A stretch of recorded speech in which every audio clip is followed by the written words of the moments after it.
اور پہلے دن اپنی بیوی کو نصیحت دی جا رہے تھے، میری ماں کی خدمت کرنی ہے، میری کرنا کر، میری ماں کی کرنی ہے، میرے ابا کی کرنی، میری بہنوں کی کرنی، کسی کے سامنے تم نے بولنا نہیں، کسی کے سامنے اف نہیں کرنا۔ بے وقوف، اس سے محبت تو جتا پھرو، اس کے بعد جو کچھ کہے گا وہ کرے گی۔ پہلے دن ہی حکم، نہ تعلق بنا ہے، نہ محبت پیدا ہوئی ہے، اور نہ ابھی جوڑ بیٹھا ہے، اور پہلے دن حکم سنانے شروع کر دی۔ اس کے ذمہ نہ تیری ماں کی خدمت ہے، نہ تیرے باپ کی خدمت ہے، نہ تیری بہنوں کی خدمت، یہ ساری خدمت تو تیرے ذمہ ہے۔ مرد کسی کی بچی کو لے کے آتا ہے، لڑکا کسی کی بچی کو لے کے آتا ہے، اور وہ بچی ماں چھوڑتی، باپ چھوڑتی ہے، بھائی چھوڑتی ہے، بہنیں چھوڑتی ہے، سہیلیاں چھوڑتی ہے، سب کو چھوڑتی ہے، اور تیسرے دن اس کو تانے شروع ہو جاتے ہیں، اس کا تو دل ہی نہیں لگتا۔ ہمارا سسرال کا معاشرہ بڑا ظالم ہے۔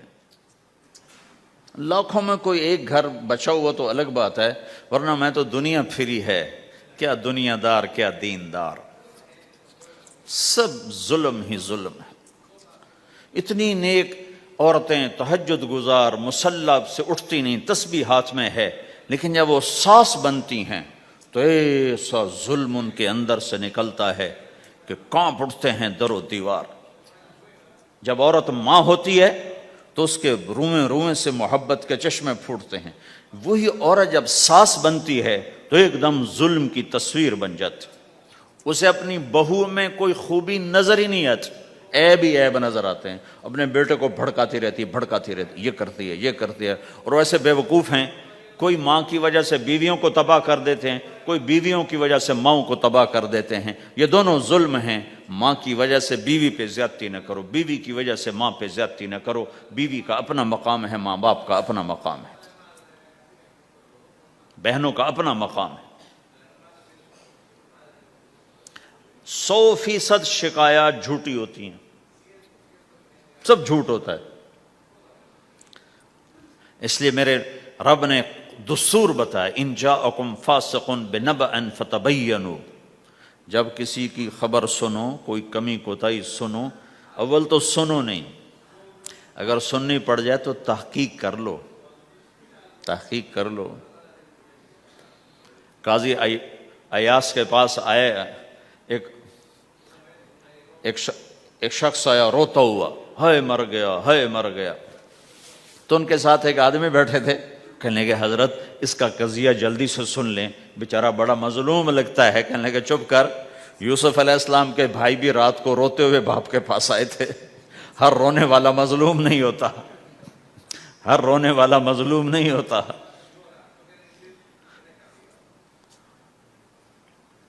اپنے گھروں کی فضا بناؤ، کمی سنو ہی نہیں۔ تمہاری بیوی ماں کی کمی بتانے لگے، کہا مجھے نہ بتاؤ، تیری بڑی مہربانی۔ تمہاری ماں تمہاری بیوی کی کمی بتانے لگے، کہا اماں مجھے نہ بتا، تیری بڑی مہربانی۔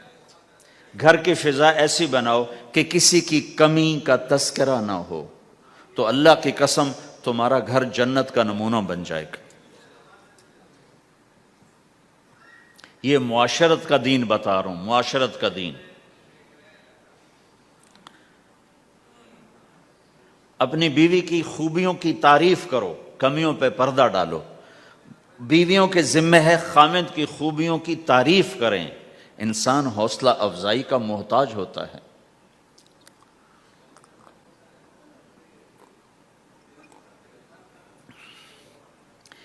ایک بزرگ ہے اپنے کسی مرید کے گھر، تو وہاں انہوں نے کھانا کھایا، کھانا ان کو پسند آیا، کہنے لگے اپنی بیگم کو پردے میں بلاؤ۔ تو انہوں نے اپنی بیگم کو پردے میں بلایا، کہا بیٹی میں نے تیرا ہاتھ کا کھانا کھایا، بہت مزیدار تھا، اللہ تمہیں جزائے خیر دے، تم نے بہت اچھا پکایا۔ تو وہ زارو قطار رونے لگی۔ تو انہوں نے پوچھا بیٹی کیا ہوا، میں نے تو کوئی ایسی بات نہیں کی۔ کہ نہیں حضرت آپ کی بات پہ رونا نہیں آیا، رونا اس پر آیا ہے کہ 30 سال سے میں اس شخص کے ساتھ رہ رہی ہوں، کبھی ایک دفعہ اس نے میرے ہاتھ کے پکے کی تعریف نہیں کی۔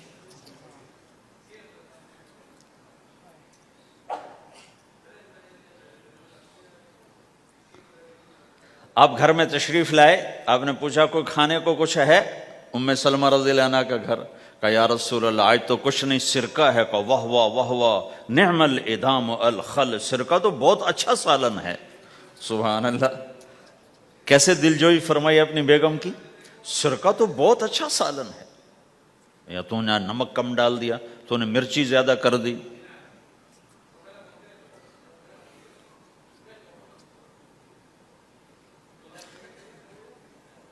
ہم رائمنڈ میں پڑھتے تھے نا تو پکانا ہمارے ذمے ہوتا تھا، تو ہمیں پتا کہ پکاتے ہوئے کیا گزرتی۔ جب 2,000 آدمی کی روٹی ہم پکاتے تھے، 5 بوری آٹا گوندا ہے ہاتھوں سے، اور 10 من کھڑے ہو کے روٹی لگائی ہے، سخت سردی میں بھی سخت گرمی میں بھی۔ سردی میں جب رات کو آٹا گونتے تھے ہم تو ہمارے ہاتھ ایسے اکڑ، تم تو سردی دیکھتے ہی نہیں ہو، ہاتھ ایسے اکڑ جاتے تھے، اور صبح 4 بجے اٹھ کے روٹی پکانا شروع کرتے تھے، 2,000 آدمی کی روٹی پکانی ہوتی تھی۔ تو اب کوئی آ کر کہتے انہیں کچی روٹی پکائی، تو جی دادا ایک تھپڑ اس کے منہ پہ مارے کہ 4 بجے کے ہم اٹھے ہوئے ہیں، پکا پکا برا حشر ہو گیا، کہتے کچی پکائی۔ بھائی صبر کر کے چپ کر کے کھا جا۔